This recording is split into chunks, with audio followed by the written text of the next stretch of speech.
Jai Shri Krishna everyone. Welcome again to our channel Shriji Learning Economics.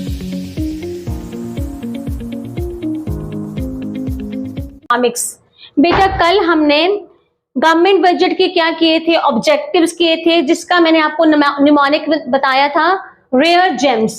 उसके बाद हमने structure of the government budget किया था, जिसमें हमने बजट रिसीट्स वाला पार्ट किया था, जिसमें रेवेन्यू रिसीट्स ही बताए थे अभी हमने, और कैपिटल रिसीट्स के बारे में नहीं बताया था।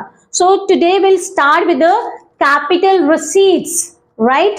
सो कैपिटल रिसीट्स क्या बोला था मैंने, रेवेन्यू के साथ मैंने क्या बोला था कि आपने नीदर नॉर लगाना है, ठीक है। और कैपिटल के साथ हमने क्या लगाना है, ईदर और, ईदर और, ठीक है। अब वर्ड अगेन, वर्ड क्या है आपका, पहले मैंने आपको क्या बताया था, create liability and reduce assets, ये बोला था ना। और अब हमने क्या करना है, इसी वर्ड्स को क्या करना है, इंटरचेंज कर दे, इंटरचेंज नहीं करना, इंटरचेंज करेंगे हम एक्सपेंडिचर में। इसमें क्या करना है, create liability and reduce assets में ईदर और, ईदर क्रिएट लायबिलिटी और रिड्यूस एसेट्स। तो अगर मैं मीनिंग की बात करूं कि मीनिंग क्या है कैपिटल रिसीट्स का, राइट। तो capital receipts are those receipts of the government which either create liability और रिड्यूस एसेट, कि या तो हमारी लायबिलिटी क्रिएट हो रही है या तो हमारे क्या हो रहे हैं, एसेट्स रिड्यूस हो रहे हैं, ठीक है। ऐसी रिसीट्स को हमने क्या कहना है, कैपिटल रिसीट्स, राइट। अब कैपिटल रिसीट्स जो है कितनी तरह की हैं, जैसे हमने उसमें किया था, रेवेन्यू रिसीट्स के पार्ट्स किए थे हमने, टैक्स रिसीट्स और नॉन टैक्स रिसीट्स, राइट। इसमें भी हम करेंगे कि कैपिटल रिसीट्स कितनी तरह की है। तो प्लीज बच्चे यहाँ पर वो 3 एग्जाम्पल मत दे देना। हमेशा ही अगर क्वेश्चन पूछा जाता है कि बेटा कैपिटल रिसीट्स बोलो, तो सब फटाफट बोल देते हैं ma'am, recovery of loans, borrowing, disinvestment. No doubt ये कैपिटल रिसीट्स के ही एग्जाम्पल हैं, टाइप्स नहीं है, right. So types of capital receipts are debt creating and non debt creating. नाम से ही पता चल रहा है जो डेट को क्रिएट करते हैं, राइट। डेट मतलब हमने जो वापस करने हैं, पैसा हमारे पास आया पर मुझे वापस करना है, मुझे मतलब यहां गवर्नमेंट को। So that is called capital receipts, और किसके अंडर आएगा, डेट क्रिएटिंग। अब आप बोलो मैम एग्जांपल बताओ। So I have written the example, borrowing. Borrowing क्या है आपका, डेट क्रिएटिंग। अब नॉन डेट क्रिएटिंग क्या है, नॉन डेट क्रिएटिंग मींस पैसा तो गवर्नमेंट के पास आया पर उससे क्या है, डेट क्रिएट नहीं हो रहा है। तो दूसरी बात क्या है इसकी, दूसरी है रिड्यूस एसेट्स, राइट। अब रिड्यूस एसेट्स में देखो कैसे, लेट इट बी, मैंने यहां लिखा है रिकवरी ऑफ लोन का पॉइंट में एक्सप्लेन करूंगी। रिकवरी ऑफ लोन में बच्चे हमेशा ही गलती करते हैं। लोन्स, ध्यान से सुनो बच्चे, ये जो लोन्स है ना, लोन मेरे की बात, लोन्स की बात नहीं कर रही मैं, गवर्नमेंट ने जो लोन्स है, लोन्स दिए हैं गवर्नमेंट ने जो लोन दिए हैं वो गवर्नमेंट के एसेट्स है बेटा। Loans are considered to be the assets of the government. Suppose government ने 100 करोड़ के लोन दिए हैं, तो इसका मतलब है गवर्नमेंट के एसेट्स कितने हैं, 100 करोड़ के। अब उसमें से 80 करोड़ के लोन रिकवर हो गए, राइट।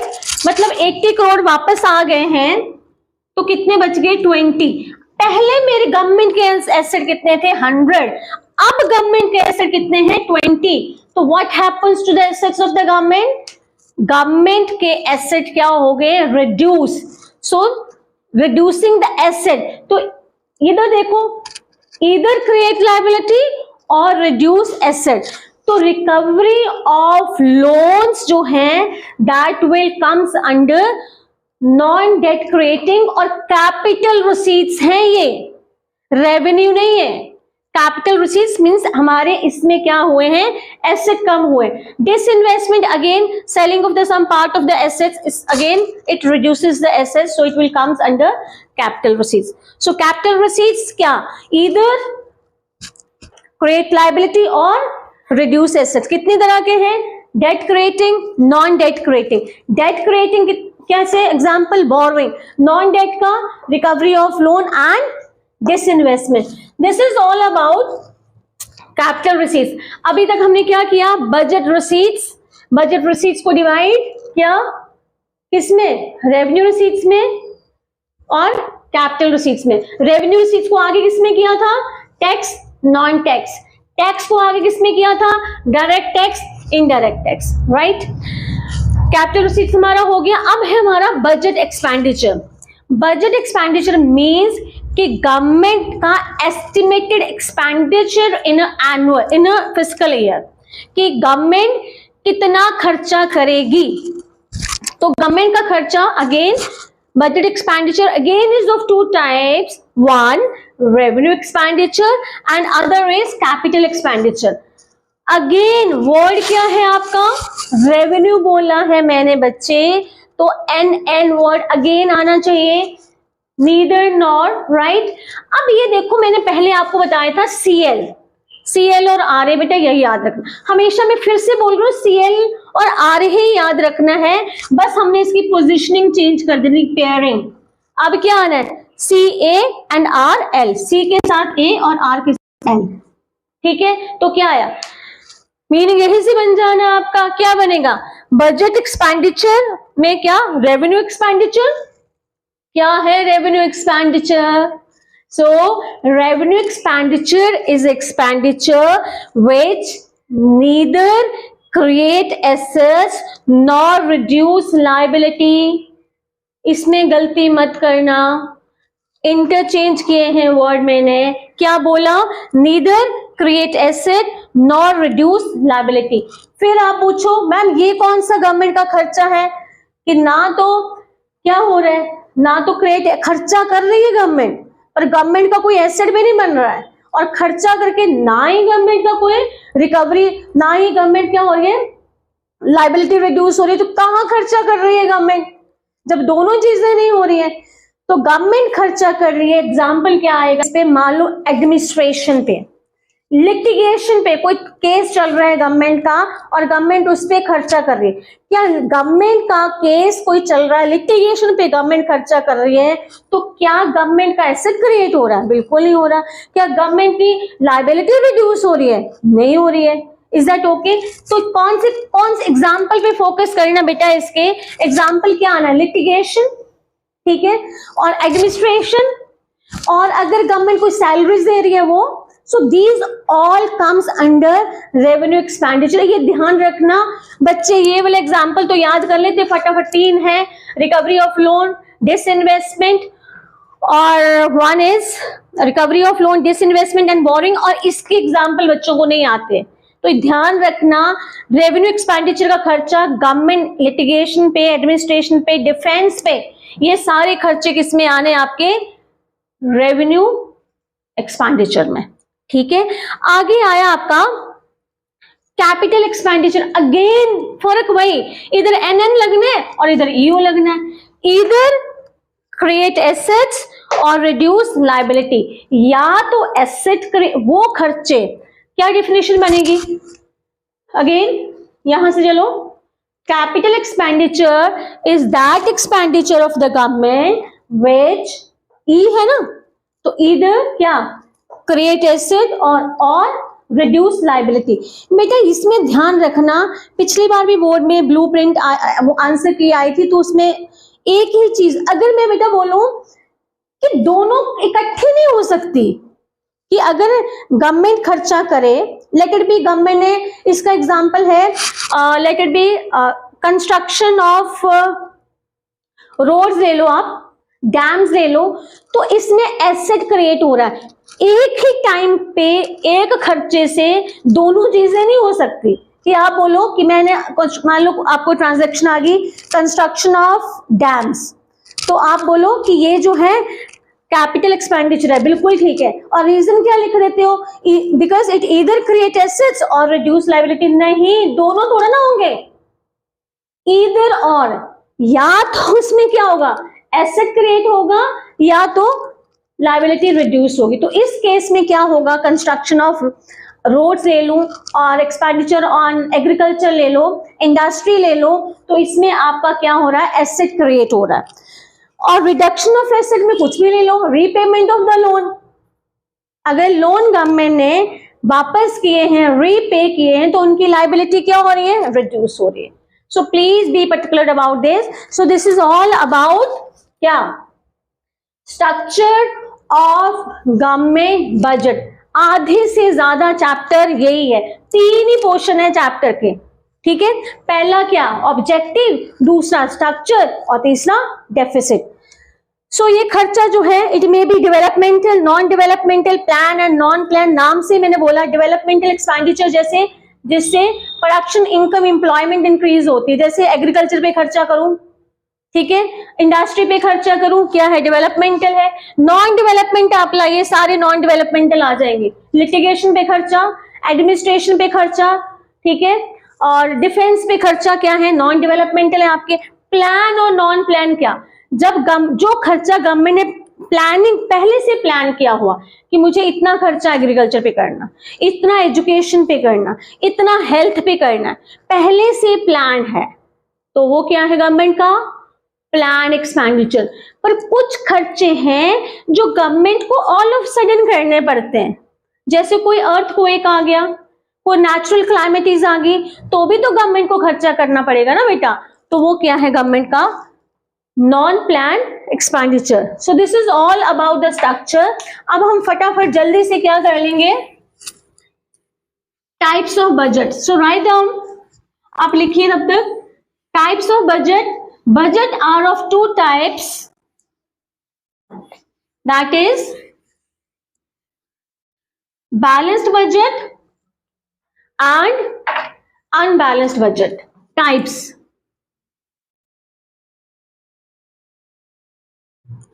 क्या, balanced budget और unbalanced budget। नाम से ही पता चल रहा है, बैलेंस्ड। 2 इंस्ट्रूमेंट है गवर्नमेंट के, क्या, स्टार्टिंग में जो किए हमने, क्या किए, budget receipts and budget expenditure.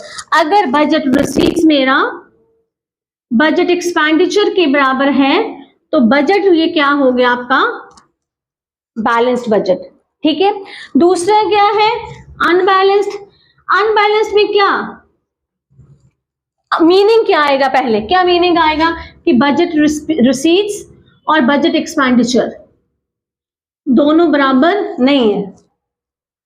Budget receipts and budget expenditure अगर दोनों बराबर नहीं है, तो वो बजट मेरा क्या है, अनबैलेंस्ड। ये तो यहीं पर खत्म हो गया। इसमें एक क्वेश्चन आता है जो इंपॉर्टेंट है आपका, कि क्या बैलेंस्ड बजट होना is the sign of development for all the countries. So आप इसके इस पोर्शन की हॉट्स के क्वेश्चन पे फोकस करिएगा। अब ये है अनबैलेंस्ड बजट। अनबैलेंस्ड बजट या तो सरप्लस हो सकता है, या क्या हो सकता है, डेफिसिट हो सकता है, ठीक है। सरप्लस कब होगा, जब गवर्नमेंट को इनकम ज्यादा आ रही है और गवर्नमेंट का खर्चा क्या है, कम है, तो मैं क्या बोलूंगी, budget receipts greater than budget expenditure. ये तो क्लियर है ना, पैसा आया हमारे पास ज्यादा और खर्चा कम हो रहा है, तो क्या है, budget is said to be the surplus. और दूसरा डेफिसिट क्या है, यहां पर बच्चे गवर्नमेंट का एक्सपेंडिचर ज्यादा है और गवर्नमेंट की रिसीट्स क्या है, कम है। Is that okay, budget expenditure is greater than budget receipts, इसको हम क्या कहेंगे, डेफिसिट। अब आपके सिलेबस में 3 तरह के डेफिसिट हैं, that is 1 revenue deficit,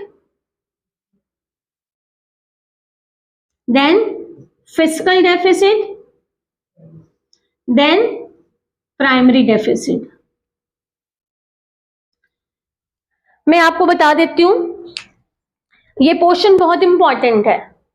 board में इनमें से एक डेफिसिट आपको एक्सपेक्टेड होता है कि आएगा और इसकी इम्प्लीकेशन आएगी, ठीक है, किसी भी एक की। रेवेन्यू डेफिसिट, फिजिकल डेफिसिट और प्राइमरी डेफिसिट, जो इसकी इम्प्लीकेशंस है ना ऑल टुगेदर मोस्टली सबकी मिलती जुलती हैं। अगर बेटा मैं रेवेन्यू की बात करूं ना, तो इसका मतलब है कि इस पोर्शन में मैं सिर्फ रेवेन्यू के थ्रू जो मेरे पास गवर्नमेंट के पास इनकम आई है वो, और जो रेवेन्यू अकाउंट की जो एक्सपेंडिचर है उसकी बात कर रहे हैं। मतलब revenue expenditure and revenue receipts पर डेफिसिट है तो क्या होगा, क्या ज्यादा होगा, क्या ज्यादा होगा, एक्सपेंडिचर। सो रेवेन्यू एक्सपेंडिचर ज्यादा है और रेवेन्यू रिसीट्स क्या है, कम है। अगर आपको फॉर्मूला लिखने के लिए आए, न्यूमेरिकल भी आना है इसका, तो रेवेन्यू डेफिसिट कैसे निकालोगे, RD revenue deficit is equal to revenue expenditure minus revenue receipts, ठीक है, रेवेन्यू एक्सपेंडिचर। अब हमने रेवेन्यू एक्सपेंडिचर डिटेल में कर चुके हैं, तो आपको पता होगा कि रेवेन्यू एक्सपेंडिचर के अंदर कौन कौन से हेड्स आने हैं, और रेवेन्यू रिसीट्स भी हमने बहुत डिटेल में किया है। रेवेन्यू रिसीट्स कितने टाइप्स हैं, tax and non tax, tax के अंदर फिर डायरेक्ट और इनडायरेक्ट। तो ये ध्यान में रखना, अगर एग्जाम में आपको न्यूमेरिकल में रेवेन्यू एक्सपेंडिचर है, रेवेन्यू रिसीट्स है, अगर नहीं मिलता तो उसके पार्ट्स ढूंढ लेने हैं आपने, कुछ तो दिया होगा, राइट। और अगर बेटा रेवेन्यू जो है, रेवेन्यू मतलब अगर रेवेन्यू अकाउंट ही हमारा डेफिसिट में है, इसका मतलब है कि revenue is recurring receive and recurring expenditure इसमें आता है। इसका मतलब है कि गवर्नमेंट जो है डे टू डे के खर्चे कोई पूरा नहीं कर पा रही है, राइट। इसका इंप्लीकेशन क्या आएगी, inability of the government to cover the revenue expenditure, कि खर्चा रेकरिंग एक्सपेंडिचर ही पूरा नहीं हो पा रहा। तो अगर हमारा डे टू डे कई खर्चा पूरा ना हो पाए तो हम क्या करेंगे, बोरोइंग, ठीक है। और आपको पता है बोरोइंग किसका हिस्सा है, किसका एग्जाम किसके अंदर आया था बोरोइंग, कैपिटल रिसीट्स के अंदर। कैपिटल में दो पार्ट्स है ना, डेट और नॉन डेट, तो किसके अंदर था ये, डेट, ठीक है। इसका मतलब है कि अगर मेरा रेवेन्यू अकाउंट डेफिसिट में है तो दूसरी इंप्लीकेशन क्या आएगी कि इसने कैपिटल अकाउंट को भी क्या कर दिया, डिस्टर्ब कर दिया। इज दैट ओके, ठीक है, fine. Then there comes fiscal deficit. Fiscal deficit क्या है, budget expenditure greater than budget receipts excluding borrowing. Please focus on this word, excluding borrowing. और borrowing क्या है आपका, debt creating है कि non debt creating है, debt creating. Budget expenditure we have done, यही अभी budget expenditure ही किया अभी हमने। budget expenditure ज्यादा है और budget receipts क्या है, कम है। excluding borrowing फॉर्मूला लगेगा इसमें, fiscal deficit कैसे निकालोगे, budget expenditure minus budget receipts, और क्या माइनस करना है आपने, नॉन डेट क्रिएटिंग। यहां बोरोइंग मत ले लेना के, इज दैट ओके, बोरोइंग तो निकलेगी आंसर में। और एक बहुत इंपॉर्टेंट क्वेश्चन है जो अक्सर आता है, fiscal deficit tells the borrowing requirement of the government comment और डिस्कस। So it's true. तो फिस्कल डेफिसिट हमें बताता है कि गवर्नमेंट ने कितनी बोरोइंग ली है, ठीक है। बोरोइंग का, borrowing from the government, borrowing from the public and borrowing from the central bank और borrowing from the rest of the world, right? अब ये फिस्कल डेफिसिट आ गया आपका। लास्ट है आपका प्राइमरी डेफिसिट। फिस्कल, इसका फॉर्मूला क्या है, fiscal deficit minus interest payment. अब आपको ये आप बोलो कि मैम इंटरेस्ट पेमेंट और इसका क्या लेना देना है, बेटा जब हमने बोरोइंग किया तो कुछ बोरोइंग हमने इसलिए की कि हमने पिछली बोरोइंग का इंटरेस्ट पे करना है। अभी हमारा खर्चा ज्यादा हो रहा है, पैसे हमारे पास कम हैं, तो अभी भी बोरो करने की सिचुएशन है, तो पिछला तो हिसाब भी तो करना पड़ेगा। तो पिछले बोरोइंग्स जो पहले ले रखी हैं उस पे जो इंटरेस्ट पड़ रहा है मुझे, वो तो इंटरेस्ट पे करना ही करना है ना मुझे, तो उसको इंटरेस्ट पे करने के लिए जो मैंने बोरोइंग ली है, ठीक है, वो मुझे क्या करनी है, इंटरेस्ट पेमेंट टोटल बोरोइंग में से that borrowing which is taken to pay the interest is known as primary deficit. ठीक है, और एक बार कई बार क्वेश्चन आ जाता है बच्चों को, अक्सर इसमें प्रॉब्लम रहती है, जीरो प्राइमरी डेफिसिट क्या है? प्राइमरी डेफिसिट का फॉर्मूला क्या है? Fiscal deficit minus interest payment. अगर आपको ऐसे ना समझ आए कि जीरो प्राइमरी डेफिसिट क्या है, तो यहां जीरो लिख के देख लिया करो। प्राइमरी डेफिसिट जीरो है ना, तो फिस्कल डेफिसिट और इंटरेस्ट पेमेंट इसको मैं इधर ले आऊं, तो फिस्कल डेफिसिट इसको, ठीक है, तो क्या है? Fiscal deficit is equal to interest payment.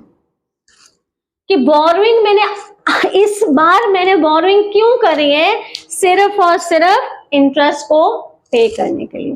That is known as zero primary deficit. Numerical में मोस्ट प्रोबेबली आपको इसी फॉर्म में क्वेश्चन आएगा, और इम्प्लीकेशन में क्या आना है?